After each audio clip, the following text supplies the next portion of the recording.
Hello all, my name is Yvonne and thank you so much for being here. I'm the creator of this project. I'd like to take a couple minutes to explain what this project is all about.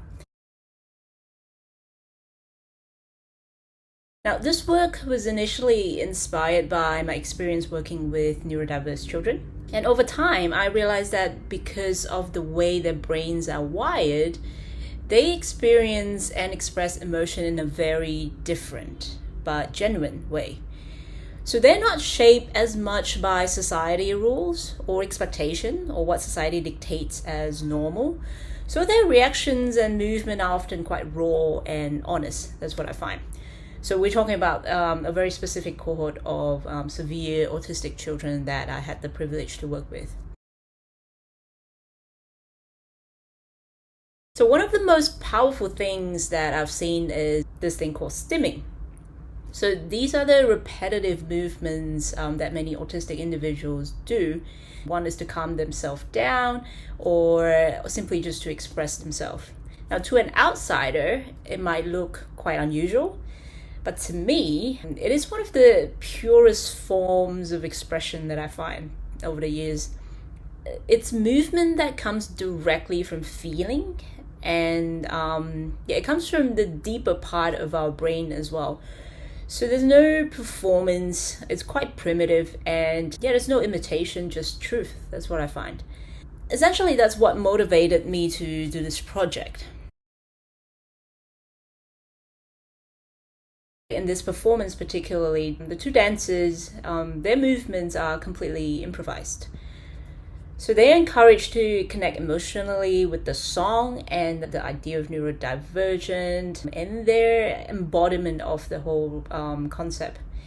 During the performance, at the same time, their brainwaves are being captured live using EEG technology, which is this device that is currently on my head.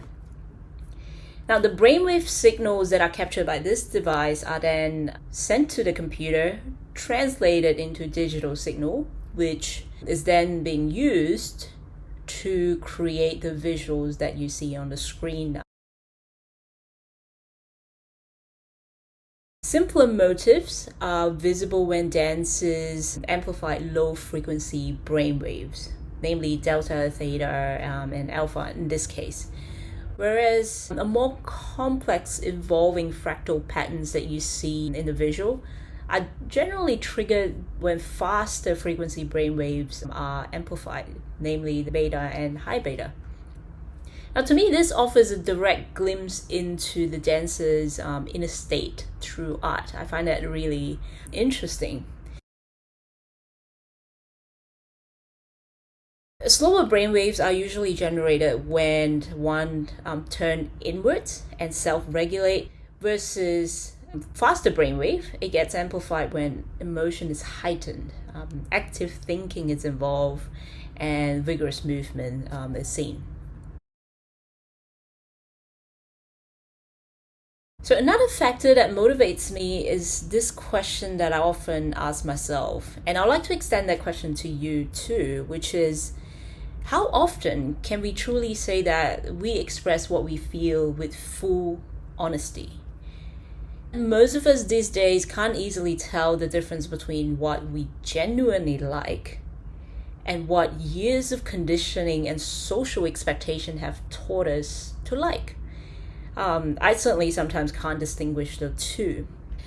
And over time, we lose touch with what's raw, authentic, and our ability to just be. So that's something that many neurodiverse individuals haven't lost. So their ability to express freely without filters and courageously really amazed me, and I do see that as a form of courageous expression and authenticity in some ways. So the purpose of this work actually goes beyond art. It's about understanding and connection. So it is about sustainability in a social sense, how we sustain empathy and inclusion for neurodiverse people in our communities. So that's a big question. Hopefully this piece actually bring about some understanding about what neurodiversity and what stimming behavior is. Now, it is also about sustaining creativity. Now, showing that technology can actually support human expression and not replace it if we use it appropriately. So I chose to use it to actually extend human expression by still involving people in this production and not just end it with a digitally created AI product in some ways. Furthermore, it is about making art more inclusive so that everyone, regardless of ability, can participate in creation as well, especially those with physical limitation.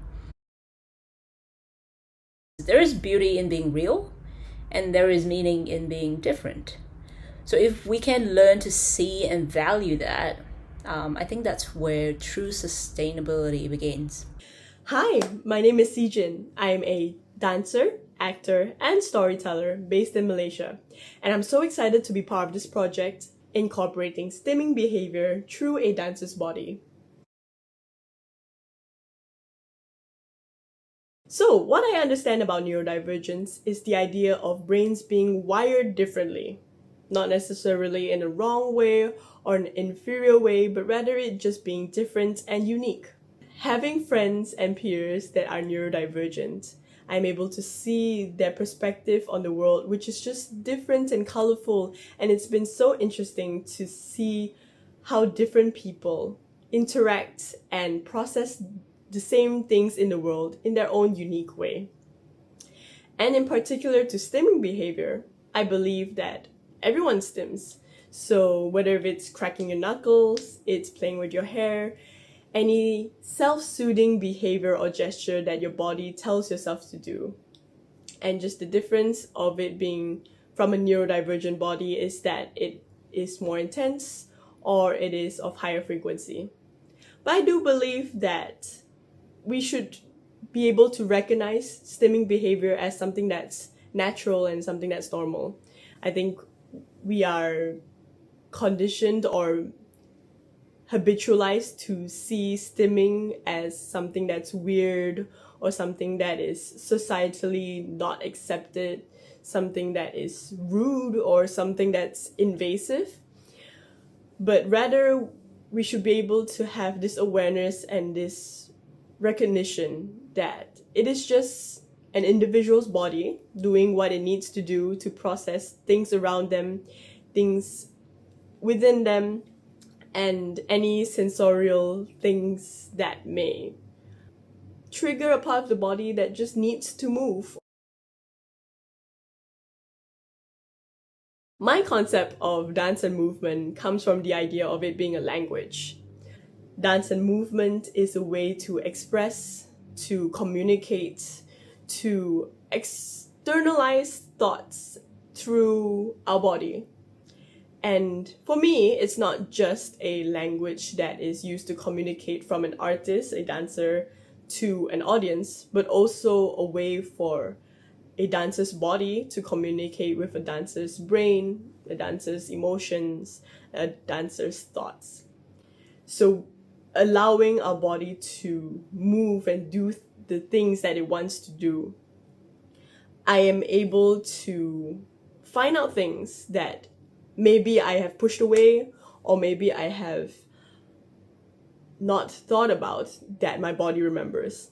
I believe that our body holds a lot of memory, holds a lot of feeling, a lot of emotion in different parts of each organ and each body part. And movement and dance is our body's way of telling our brain what it needs and what it wants and what it feels. And being able to explore that through dance and movement has been a very freeing and liberating way to release and understand myself better. With that being said, stimming behavior and dance and movements, for me, aren't that far off. It's doing what the body needs, it's doing what the body wants, and it's doing things that allow us to be able to be in this world a little bit better, a little bit more comfortable. My performance is conceptualized, mainly inspired by one of the phrases that comes up at the start that says, "I don't fit the frame, I paint beyond it," has spoke to me a lot. I think society has given us a very specific mold, a very specific frame to live by, whether that's through infrastructure, communication, social media, news, everything is shooting at us. It's impossible for everyone to think or to live and experience everything the same way. As an artist and as a dancer, I relate to a lot from a neurodivergent perspective of it being perceived from an outside world as someone who is out of the frame, who is not the typical norm. Through this phrase, I don't fit the frame, I paint beyond it, I look to explore how body movement tells us what it needs and what it wants beyond what society has given us. So this is also my first time using brain technology with dance, and it's been such an interesting process. So as an artist, we tend to go through a lot of filtering when we create our work. With using brain technology, brainwaves being immediately processed and created into patterns and into colors, it is raw and genuine and unfiltered way to create art, which I think is quite liberating, having essentially no say in what the audience gets to see from my brain, both as an artist producing the work and as an audience seeing the work. It has been a very interesting process. It's very refreshing to see science being incorporated into art. So yeah, to more of that.